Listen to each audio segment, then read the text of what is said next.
Hello दोस्तों, अरस्तु विज्ञान के इस प्लेटफॉर्म पे आप सभी का स्वागत है। हम लोग यूजीसी नेट इन्वायरमेंटल साइंस का लेक्चर देख रहे हैं। आज के लेक्चर में हम लोग का टॉपिक है oxygen and ozone chemistry. Serial wise हम लोग टॉपिक देखते हुए जा रहे हैं। आप हमारे साथ अरस्तु विज्ञान के इस प्लेटफॉर्म पे बने रहें। तो आइए स्टार्ट करते हैं। ऑक्सीजन ऑक्सीजन क्या है? A non metallic chemicals, colourless odourless gas, और ये बहुत ज़रूरी है, essential to living organism. Okay, being taken up by animals. ठीक है, एनिमल्स उसे ग्रेस्प करता है, which convert it to carbon dioxide. हम लोग क्या करते हैं? ऑक्सीजन लेते हैं, उसको किस में कन्वर्ट करते हैं? Carbon dioxide. फिर उसके बाद plant in turn utilise carbon dioxide as a source of carbon and return the oxygen to the atmosphere. इस तरीके से ऑक्सीजन का साइकिल चलता रहता है। प्लांट फिर उसे टेकअप करता है कार्बन डाइऑक्साइड को, कार्बन को सोर्स के रूप में अपने बॉडी में स्टोर करता है और फिर ऑक्सीजन एटमॉस्फेयर में रिटर्न कर देता है। प्रॉपर्टीज क्या है ऑक्सीजन का? Occurrence 46% of the mass of oxygen in earth crust. धरती के गहराई में 46% ऑक्सीजन पाया जाता है। 21% एटमॉस्फेयर में, वायुमंडल में पाए जाते हैं। रॉक्स की जब बात करें, it is combined with metal, ये मेटल के साथ कंबाइन करता है, नॉन मेटल के साथ भी कंबाइन करता है in the form of oxides. वो एसिडिक होते हैं, जैसे कि सल्फर, कार्बन, एल्यूमिनियम, फॉस्फोरस, या बेसिक रूप में भी पाए जाते हैं, जैसे कैल्शियम, मैग्नीशियम, आयरन के साथ। कभी कभी ऑक्सीजन जो है सॉल्ट कंपाउंड्स के साथ भी पाए जाते हैं, sulphates, carbonate, silicates, aluminate and phosphates.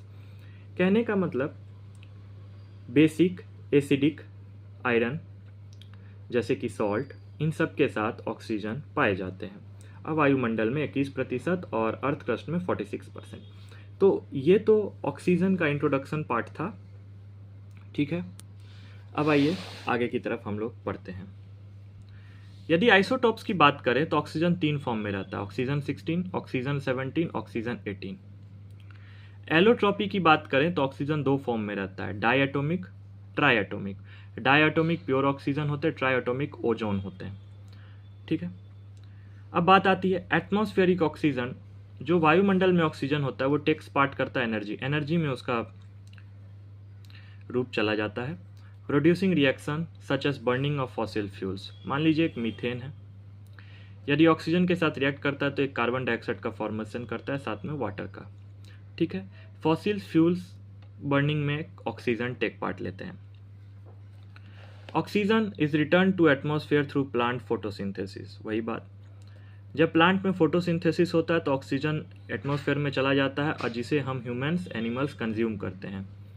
Carbon monoxide, water, और यहाँ पे यूवी रेडिएशन लग रहा है, यहाँ पे CH2O बन रहा है प्लस O2। ठीक है, ये जो CH2O है ये आगे आके ग्लूकोज का फॉर्म लेगा। ठीक है, जो मॉलिक्यूलर ऑक्सीजन होता है in ground state is a triplet state with 2 unpaired electron designated as 3O2। Oxygen जो होता है जब ग्राउंड लेवल में रहता है तो इस फॉर्म में रहता है, 3O2 के फॉर्म में। लेकिन जब ये एक्साइटेड स्टेट में जाता है, सिंगलेट मॉलिक्यूल ऑक्सीजन बनता है, 1O2। ठीक है, जब मॉलिक्यूलर फॉर्म में रहेगा, ग्राउंड स्टेट जब किसी के साथ रिएक्ट नहीं करता है तो ये 2 अनपेयर्ड इलेक्ट्रॉन रखता है 3O2 के स्टेट में, फिर ये सिंगल O2 के फॉर्म में चला जाता है एक्साइटेड स्टेट में। Singlet molecular oxygen produced by several process. बहुत सारे प्रोसेस से सिंगलेट मॉलिक्यूलर ऑक्सीजन बनते हैं, जैसे फोटोकेमिकल एक्साइटेशन, ओजोन का photolysis, transfers of energy from other electronically excited molecule. तो हर तरीके से ऑक्सीजन का फॉर्मेशन होता है। मान लीजिए ये ऑक्सीजन है, इसमें यूवी लाइट का रेडिएशन लगता है तो डबल OO में टूट जाता है। मतलब मैं आपको ये बता रहा हूँ कि ऑक्सीजन किस किस फॉर्म में रहता है। Oxygen oxygen bond is strong. 2 oxygen जो होता है वो 120 किलो कैलोरी पर मॉलिक्यूल से जुड़ते हैं।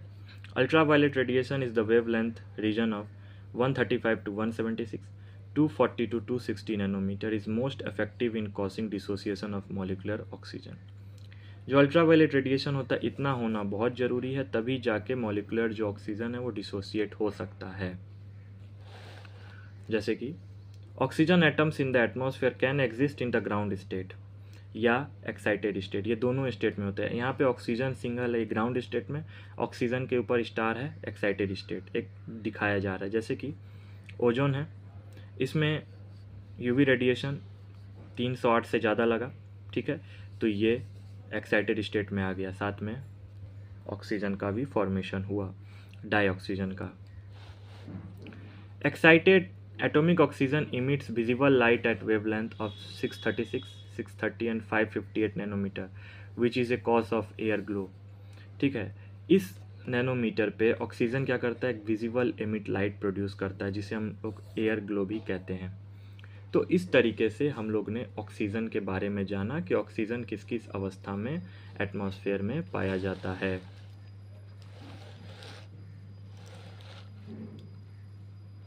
अब आगे हम लोग चलते हैं, ठीक है। अब बात आती है ओजोन की केमिस्ट्री पे, ठीक है। ओजोन क्या है, a considered as secondary pollutant which means that it is form through complex chemical reaction of molecules in the air. हवा में बहुत सारे केमिकल रिएक्शन होते हैं, कम्प्लेक्स केमिकल रिएक्शन होते हैं, वहीं पे ओजोन का फॉर्मेशन होता है जिसे हम लोग सेकेंडरी पॉल्यूटेंट कहते हैं। Ozone is formed when heat sunlight cause chemical reaction, जब बहुत ही ऊष्मा बढ़ जाती है, ताप बढ़ जाती है सनलाइट के द्वारा, किसके बीच में रिएक्शन हो रहा है, ऑक्साइड्स ऑफ नाइट्रोजन जिसे NOx भी कहते हैं, volatile organic compound VOC which is also known as hydrocarbon. Hydrocarbon के बीच में जब रिएक्शन हो रहा है तब ओजोन का फॉर्मेशन देखा जाता है। Ozone is good up high bad near by, ये कहावत है, good up high bad near by, ठीक है। ऊपर में ऑक्सीजन सही है लेकिन पास में ऑक्सीजन गलत है। हमारे पास यदि ओजोन आ जाए, सॉरी ओजोन, ऑक्सीजन नहीं, यदि स्ट्रेटोस्फेयर लेयर पे ओजोन रहे तो वो सही है, लेकिन और धरती के करीब आ जाए तो गलत है। क्यों, बताता हूँ मैं। Stratosphere ozone is good, it forms about 10 to 30 miles above the earth surface, धरती से इतने ऊपर यदि ओजोन है तो ठीक है। And forms a protective layer called ozone layer, ये ऊपर में एक लेयर का फॉर्मेशन करता है स्ट्रेटोस्फेयर लेयर पे, ठीक है। ये एक सील्ड का काम करता है, ये इसलिए इतना इफेक्टिव है क्योंकि यदि सन का पूरा रेडिएशन धरती पे आ जाए तो हम लोग को स्किन कैंसर हो सकता है। तो ये क्या करता है, ओजोन लेयर सन के यूवी रेडिएशन को रोकता है, ज़्यादा यूवी रेडिएशन को धरती पे नहीं आने देता, इसीलिए ओजोन स्ट्रेटोस्फेयर लेयर में सही है। यदि ट्रोपोस्फेरिक लेयर ग्राउंड लेवल पे ओजोन आ जाए तो बैड ओजोन माना जाता है।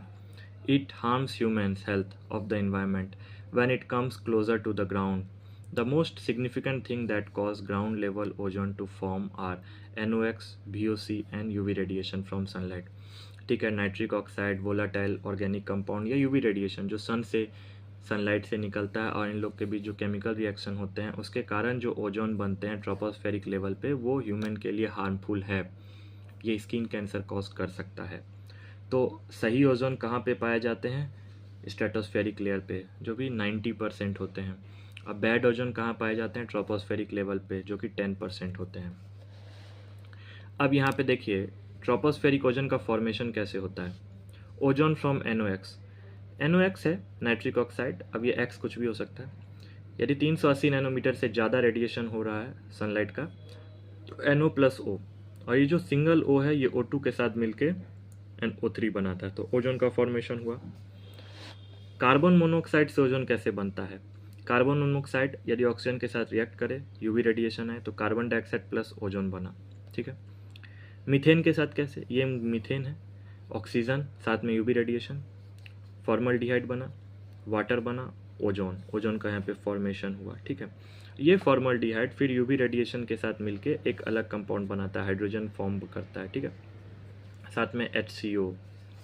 फिर क्या होता है, इस HCO में जब यूवी रेडिएशन का फॉर्मेशन होता है लगता है तो H+CO, यदि 360 नैनोमीटर से ज़्यादा यूवी रेडिएशन लगे, फिर ये जो CO है ऑक्सीजन और यूवी रेडिएशन के साथ मिलकर कार्बन डाइऑक्साइड ओजोन का फॉर्मेशन करता है। तो किसी न किसी तरीके से ओजोन का फॉर्मेशन होता ही है। यदि ट्रोपोस्फेरिक लेयर में हाइड्रोकार्बन रहे, उसका तापमान ज़्यादा रहे तो ओजोन का फॉर्मेशन होगा। Ozone from non methane hydrocarbon, ठीक है, ये नॉन मीथेन हाइड्रोकार्बन है RH, इसमें ऑक्सीजन और यूवी लाइट लगा ठीक है, नन मीथेन फॉर्मल्डिहाइड बना, और यहाँ पे आप देख रहे हैं वाटर और ओजोन। तो ये तो था ट्रोपोस्फेरिक लेयर में। अब बात आती है formation of ozone in stratosphere layer. Formation क्या होता है, मान लीजिए डाइऑक्सीजन है, 200 नैनोमीटर से कम मतलब यूवी रेडिएशन भी लग रहा है तो दोनों टूट जाएगा, डिसोसिएट कर जाएगा, फिर सिंगल ऑक्सीजन डाइऑक्सीजन के साथ मिलकर O3 बना लेगा। ये डिस्ट्रक्शन कैसे होता है, मान लीजिए यदि O3 बन भी गया, यदि 200-300 के बीच में नैनोमीटर में यूवी रेडिएशन लग रहा है तो ये दोनों टूट जाएगा, फिर O3 O2 के O के साथ फिर जुड़ के O2 बना लेगा, डाइऑक्सीजन का फॉर्मेशन बना लेगा। इस तरीके से ओजोन अपना गेम खेलता है। ओजोन का केमिस्ट्री इस तरीके से चेंज होते रहता है। अब बात आती है ozone layer depletion. Stratosphere layer में जो ओजोन लेयर का फॉर्मेशन होता है वो हमारे लिए बेटर होता है, लेकिन मान लीजिए यदि उसमें डिप्लीशन हो जाए, होल हो जाए। Ozone hole means a severe depletion of ozone in the region of ozone layer through which UV rays from the sun can penetrate to the earth causing devastating effect। मान लीजिए यदि ozone layer में छिद्र हो गया, whole हो गया, तो यूवी का जो रेडिएशन है वो डायरेक्टली धरती पे आएगा और वो इतना हार्मफुल होगा जो पूरे इन्वायरमेंट में इफ़ेक्ट उसका देखने को मिलेगा। ह्यूमन को बहुत सारे डिजीज़ हो सकते हैं, वेजिटेशन एकदम बर्बाद हो सकता है, खेती उपजाऊ ये सब ख़त्म हो सकते हैं। ठीक है, अब क्या क्या केमिकल्स होते हैं जो कॉज करते हैं ओजोन लेयर डिप्लीशन में, जिसके निकलने से स्ट्रेटोस्फेयर लेयर का जो ओजोन है वो बर्बाद हो जाता है। Main cause of ozone layer depletion is man made chlorofluorocarbon. इस पे आप ध्यान रखिएगा, क्लोरोफ्लोरोकार्बन सबसे इंपॉर्टेंट कॉज करता है ओजोन लेयर डिप्लीशन में। CFCs also known as freons are compound, ये एक फ्रियॉन्स कंपाउंड है कंटेनिंग क्लोरीन, फ्लोरीन और कार्बन। देखिए क्लोरोफ्लोरोकार्बन तीनों के जुड़ने से एक फ्रियॉन्स बनता है।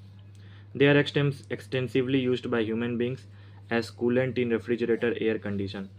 आज के समय में, गर्मी के समय में जब हम लोग एयर कंडीशन का यूज़ करते हैं, रेफ्रिजरेटर का यूज़ करते हैं, तो उसमें ये कूलेंट के लिए यूज़ में आते हैं। ठीक है, कॉमन CFCs में आते हैं, जैसे CFCs13 जिसको फ्रियॉन 11 कहते हैं, CFCC12F2 जिसको फ्रियॉन 12 कहते हैं, CHClF2 जिसको फ्रियॉन 22 कहते हैं। ये अलग अलग फॉर्म में पाए जाते हैं। रॉकेट लॉन्चेस और न्यूक्लियर टेस्ट में भी पाए जाते हैं। Nitrogenous compounds such as NO2, N2O, NO are highly responsible for the depletion of ozone layer। यदि इन सब केमिकल्स का रिलीज़ या फॉर्मेशन ज़्यादा होगा तो ओजोन जो है स्ट्रेटोस्फेयर लेयर में वो टूटते चला जाएगा। तो इस केमिकल का, इस कंपाउंड का यूज़ हमें कम करना चाहिए जिससे कि ओजोन लेयर का डिप्लीशन ना हो। अब बात आती है नेचुरल कॉज। ठीक है, वॉल्केनिक इरप्शन, ठीक है, ज्वालामुखी का फटना, स्मोक पार्टिकल्स का रिलीज होना, इससे भी ओजोन लेयर डिप्लीशन होता है। Because of high stability freons remains in the environment for a long time and reaches to the stratosphere.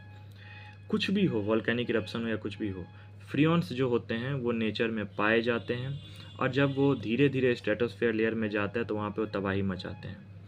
In stratosphere CFCs absorb UV light decompose to give chlorine atom which destroy the ozone molecule by chain reaction. अब किस तरीके से होता है वो देखिए। CCl2F2 था, उसमें UV लाइट पड़ा, CClF2 बना, क्लोरीन रिलीज हुआ। ये क्लोरीन क्या किया, ओजोन के साथ मिलकर ClO बनाया गैस, साथ में O2 गैस रिलीज हुआ। ये जो Cl है फिर ये टूटा क्लोरीन और ऑक्सीजन में, ये ऑक्सीजन O3 के साथ गया, 2O2 बनाया। It is estimated that 1 molecule of CFC can destroy 1 lakh molecules of ozone। ठीक है, मान लीजिए क्लोरोफ्लोरोकार्बन यदि एक मॉलिक्यूल भी ओजोन लेयर में चला गया, स्ट्रेटोस्फेरिक जोन में चला गया, तो वो लाख मॉलिक्यूल्स ऑफ ओजोन को डिस्ट्रॉय कर देगा। इसीलिए आज के समय में क्लोरोफ्लोरोकार्बन को बैन कर दिया गया है। तो आज जो रेफ्रिजरेटर या AC का यूज़ होता है उसमें क्लोरोफ्लोरोकार्बन फ्री होते हैं, उसमें ये सब नहीं होते हैं। ठीक है, इफेक्ट क्या क्या देखने को मिलता था, skin, eye cancer, weakened immune system, skin damage होता था, आँख में कैंसर होते थे, इम्यून सिस्टम डैमेज होता था, strong ultraviolet rays lead to minimal growth, flowering and photosynthesis in plant, और मराइन लाइफ में इफेक्ट पहुंचता था। मतलब ओशियंस में जो मराइन लाइफ होते हैं, पानी में जो जीव होते हैं जैसे मछली या पेड़ पौधे, वहाँ पे भी इफ़ेक्ट देखने को मिलते थे। फोटोसिंथेसिस में प्रॉब्लम होता था, फ्लावर का ग्रोथ नहीं होता था, मतलब प्लांट में ग्रोथ रुक जाते थे। तो ये सब इफ़ेक्ट देखने को मिलते थे ओजोन लेयर डिप्लीशन में। तो आज के लेक्चर में हम लोगों ने ऑक्सीजन के इंट्रोडक्शन को देखा, ऑक्सीजन के प्रॉपर्टीज़ को देखा, किस तरीके से ऑक्सीजन नेचर में बाइंड करके अपना खेल दिखाते हैं, ठीक है। बहुत ही इम्पोर्टेंट पॉइंट सब है किस तरीके से। फिर हम लोगों ने ओजोन के केमिस्ट्री को देखा, O3, स्ट्रेटोस्फेयर और ट्रोपोस्फेयर में इसका क्या रोल है, ट्रोपोस्फेरिक जोन ओजोन कैसे बनते हैं, उसके बाद स्ट्रेटोस्फेरिक ओजोन कैसे बनते हैं, ये सब हम लोगों ने देखा। और साथ में ओजोन लेयर डिप्लीशन को हम लोगों ने डिटेल में जानने की कोशिश की। ये जो नोट्स है मैं बहुत ही जगह से पढ़ने के बाद बनाता हूँ, आप लोग के बीच लेके आता हूँ। आप यदि किसी एकेडमिक एग्ज़ाम की तैयारी कर रहे हों, ग्रेजुएशन लेवल पे या पीजी लेवल पे, वहाँ पे भी ये नोट्स आपके लिए बहुत ही हेल्पफुल है। और यदि आप सेट एग्ज़ाम की तैयारी कर रहे हो तो वहाँ पे भी ये बहुत ही हेल्पफुल है, और यूजीसी नेट के लिए तो इम्पॉर्टेंट है ही। ओके, तो आपको ये नोट्स कैसा लगा आप मुझे कमेंट में बताएं, और आप अरस्तु विज्ञान के इस प्लेटफॉर्म पे बने रहें, ठीक है। तो अपने दोस्तों को शेयर करें, लाइक करें, सब्सक्राइब करें। मिलते हैं नेक्स्ट लेक्चर में। Thank you.